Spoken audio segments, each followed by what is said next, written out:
But we also do know yesterday that the Attorney General spoke on this matter, and I didn't hear him say that he's aware that a phone call was put through to Dr. Ernest Addison and subsequently an apology was rendered. That he didn't say in yesterday's presser.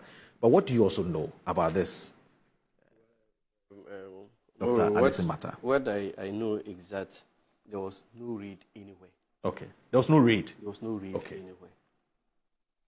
You see, because executing a search warrant does not amount to reading a place. Okay. It does not amount to read. What the officers of the national security were doing basically was to effect a lawful court order. Okay. An application, ex parte, had been made at the court, High Court. The application was duly heard, and the relief was granted for the house of Mr. Addison to be searched. And it would have even been wrong. And you see, sometimes you should know that if someone goes to get the application heard and granted, then the order is given to an institution to carry out. Now, this institution cannot sit back and not obey the orders of the court to carry out as stated in the search warrant. So they went to the house of Mr. Addison and did exactly as the warrant stipulated. And to the extent that we have not heard Mr. Addison saying that he was not shown the warrant, or the people went in excess of the powers given to them by the warrant. You and I can only say, in fact, at least, and to the extent that we have seen a copy of the warrant. I saw a copy of the warrant, and I'm sure my senior brother also did. He did see a copy of the warrant. And so to the extent that there was a warrant, to the extent that the people went to the house, and to the extent that the one they met in the house does not say that the people came there and did anything beyond what was stated in the warrant, you and I can only safely conclude that the people went there to execute a warrant, to search the place. They did that. If later any facts come up that suggest that they went in excess of the powers given them, or they abused the powers given them by the warrant, then we can take it up. But today, as we speak, in fact, the only person I heard speak on this matter which seems to raise issues is the minority leader, the Honorable Afenyomarkin. And he was not at the scene at the time of the search. The one who was at the scene has not said anything.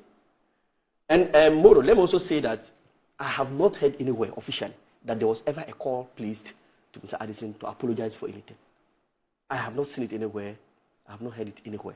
And so, as I sit now, I can't even comment on that. And I believe it's not true. Because once, in fact, the AG was clear on this, that they went there on the warrant. And so, on what basis are they going to apologize? Because, and there is no way that it is stated that they went in excess of the powers given them by the warrant. And that's why he even used himself as an example yesterday when he was talking. He said, and if he has, when we lost power into this season, he and a couple of others, the current energy minister, Gina Powenko, they had national security officers visiting them in their homes, conducting various searches to the extent that Gina Paul's laptop and phones were seized from him. And at some point, they had to ferry these items outside the borders of this country to abroad to do further searches. The man was living for days and weeks without his phones, without the laptop. We never called this raids. You were conducting your lawful searches. And so what is good for the goose should equally be good for the gander. Okay. I don't know, but the only thing that's surprised, I can't wrap my head around this. Maybe I'm overthinking. But why has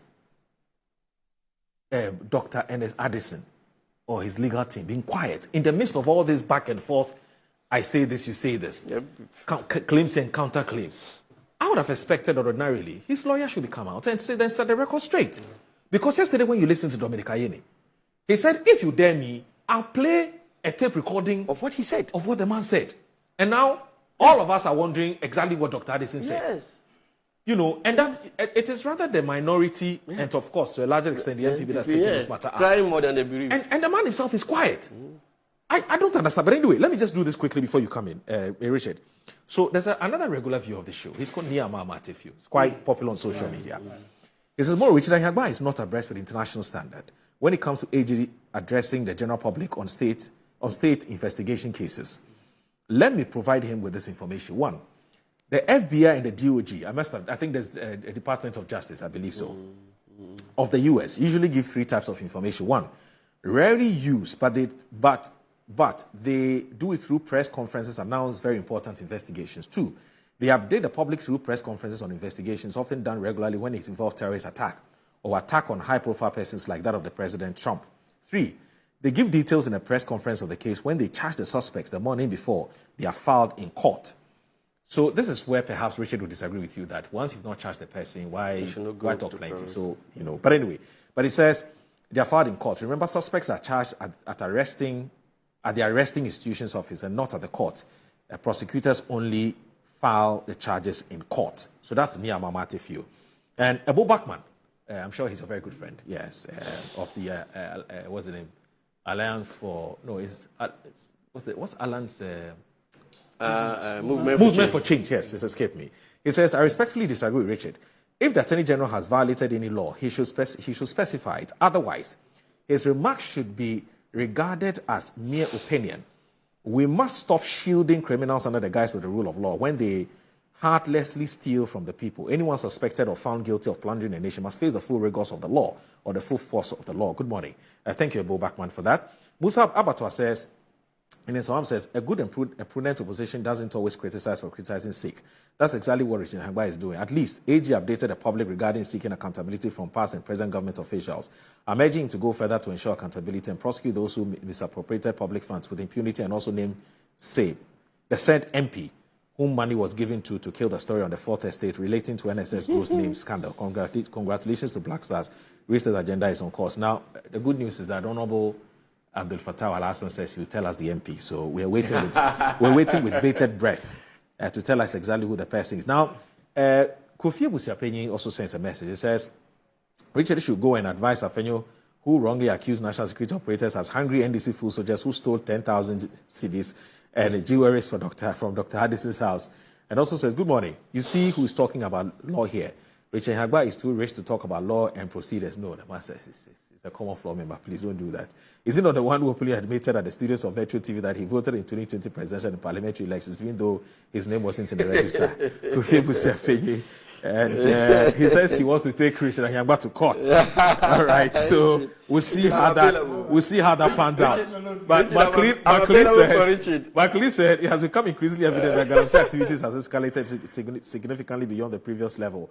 It clearly appears that the NDC made promises to their core supporters during the campaign, indicating that if elected, they will protect their interests, including the continuation Galamsey activities, and that has led to a noticeable lack of political will to effectively address the Galamsey menace.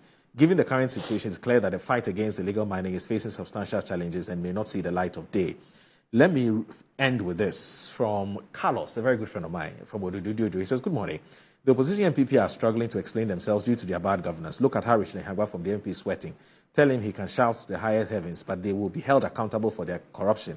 Even he, Richard, will hold him responsible and he will answer for the electoral fraud. The spotlight is on him. He should know. Carlos from Odududu. Carlos, it's been a while. How are you? Anyway, so we have 6 minutes.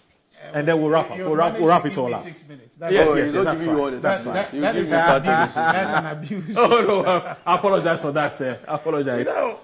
Moro, okay. I think that it's good that we get this public input. Okay.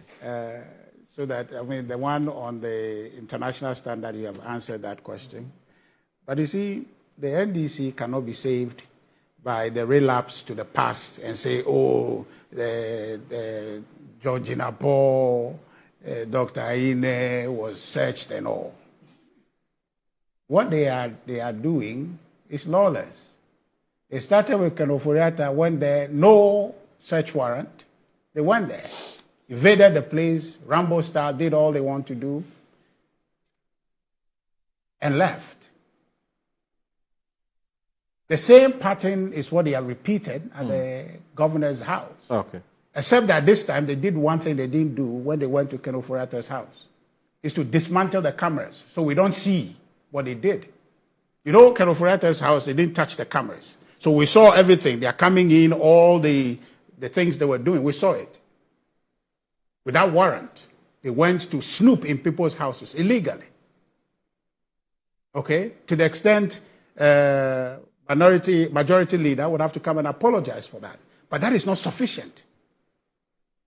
You can't apologize for people's rights that has been egregiously abused in a manner it was done to Ken Ofori-Atta. Yeah, he's in court. Who is in court? Ken. Yeah. So that's why I won't go too much into it. We can't talk about it. Okay.